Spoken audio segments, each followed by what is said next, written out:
Okay, kakauwi ko lang December 12 na Friday.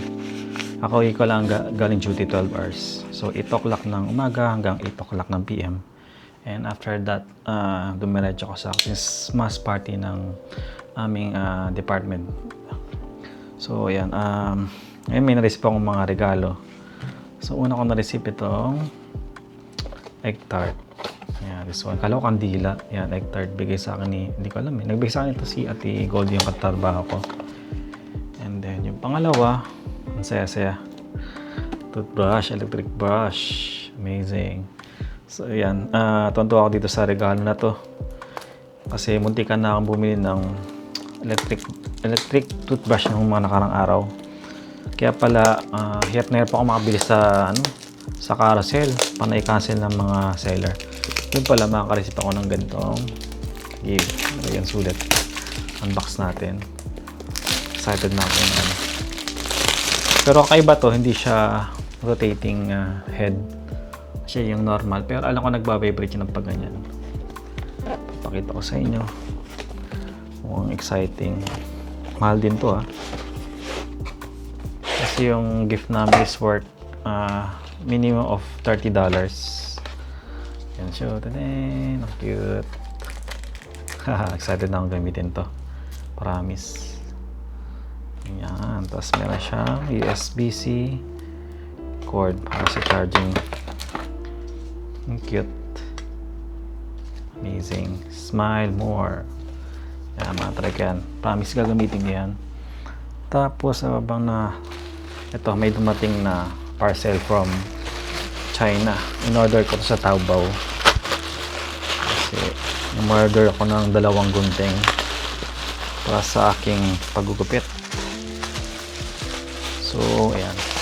2 piraso siya. Makita niyo maganda. Ganda ng ano. Kala mo original eh. Pwede, Mizutani. Mahal na yan. Ito pero, ito, imitation lang. Ang original price nito, yung original na ganitong gunting is nagkakalaga ng mga nag-range ng 80,000. Pero ito, nasa ano lang naman. Parang 2,000. Wow! Amazing! Manifesting. Yan, di ba? Kakaroon na ako ng... So, Acro Precision yung in-order ko. Maliit na gunting. 5.5 cm. Ay, cm. Inches pala. Pang ano ko. Oh, ang ganda ng ano.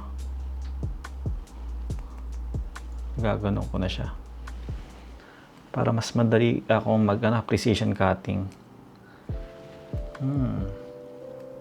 Hindi siya masyadong smooth. Siguro dahil wala pang oil.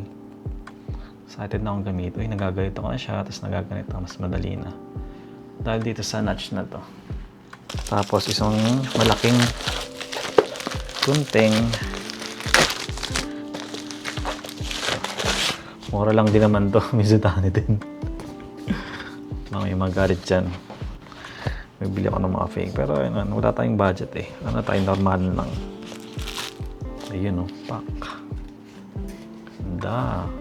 Parang original eh, no? Pack. May casing pa yan. Tapos merong pang-adjust ng screw. Yan, ito. Yan natin. Sana magandang feels nito. Uy, ang ganda rin, no? Ay, parang mas maganda yung feels nito. Ito medyo maganit. Ito yung 6.5 cm. Ito may 5.5 pang precision cutting. Ito na ang pang blunt cutting, pang point cutting, texture. Uy, maganda, madulas. Mabigat siya. Ilang na may mga tanggap kong item. Ayun, yun pala. Nag-order ako sa Taobao ulit sa China ng tent. No, bumili ako ng tent nung isang araw, nung last week pa. Pero kinancel ko na yung tent na isa Ballystone yung brand. Kaso kinancel ko, hindi ko natipuan dahil sa 2% tent siya tsaka mabigat. And then yung fabric niya is 15D. Ay, kaninang umaga lang ako bumili. Itong pretense. na kulay orange. Ang cute. Ito. So, this one is worth 29,000 pesos. Medyo may kamahalan. Tapos, 20D yung denier ba tawag doon? Fabric niya. Yan, matibay-tibay yan. Kasi yung binili ko na, yung isang binili ko na kinancel ko na kagabi, nasa ano yun, nasa worth 13,000. So, yun, hindi ko na type yung, sobrang laki kasi niya, 2% eh. Ito, 1% 10. Yan, pakita ko sa itsura niya, ang ganda. Yun, pinost ko muna yung camera ko kasi papakita ko sa inyo. Ito yung pretend, ang ganda no. Top. 1% 10 dyan. Tapos may pink, tapos red. Itong tent na pink is medyo kamahalan. Nasa ano to? Halos nasa 35,000 ata halos. Tsaka yung red, mahal yan. Itong orange yung limited edition nila. Kasi 20D, ito 30D. Itong dalawa, matibay-tibay to. Kaya mas mahal. Ito limited edition lang. Kaisa-isang 20D na fly fabric niya.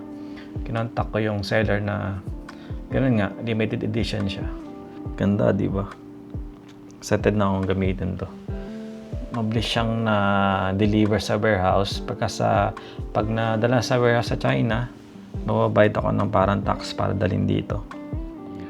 Pero mga nakarang araw, medyo may ginipitan kasi akong yung kaibigan ng ka-work ko. So nagbayad siya ng malaki. Malaki talaga yung binigay niya sa akin. Medyo nalungkot ako kasi hindi ko nagustuhan yung gupit ko sa kanya. And siguro nakita ko na hindi siya masaya sa ginupit ko. Hindi niya trip. May pinakita siyang gupit pero nag-suggest ako na sabi ko na mas babagay sa kanya. Pero nangyari, hindi ko na masyadong nasunod yung pinakita ko sa reference. Kaya ayun, hindi ako nagandahan sa palagay ko. Pero bumagay naman sa kanya. Hindi lang siguro sa kanya, hindi niya lang siguro trip. Kasi ang trip niya siguro is laging yung forehead niya, siguro ayaw niya makita. Ayaw pakita. Kasi yung gupit sa kanya yung curtain, medyo kita yung Pero nung nakita kong natapos yung gupit ko sa kanya, hindi siya masyadong nag-react. Tamang ngiti lang. Tapos ayun, tapos kinontak ko siya kung sabi ko na, ay sobra yung binayad mo, baka ayun, next time libre na lang yung gupit ko sa'yo. So ayun, hanggang ngayon, ito pa yung bayad niya sa akin. Hanggang ngayon, di pa rin siya nag-reply, kaya medyo na-depress ako pagkakaroon. Hindi ko alam kung, parang nalungkot ako. Hindi ko alam, parang bubaba ako. Hindi ako nag-i-improve sa paggugupit ko. Hindi ko alam, ayan, basta ganun yan. Sana ma-motivate ulit ako mag-gupit-gupit. Ayan, siguro hindi ko na masyadong iisipin yun. Siguro pagbubutihan ko yung paggugupit ko. Tsaka kailangan ko mag-aral ulit. Ayan, medyo kinalawang tayo at hindi tayo nakapagpagupit. Ay, nakakapagupit ng mga ibang buhok ng tao o ibang uri ng tao. So, merong tao na demanding, may taong sakto lang, may taong mabait, suplado, yun. May iba funny kung gupitin. Basta yun. So yun lang, next vlog medyo nag-rumble na ako. Kakauwi ko lang kasi medyo pagod. At ayan, may 2 days pa ako sa 12 shifting ko. Ayan, bye!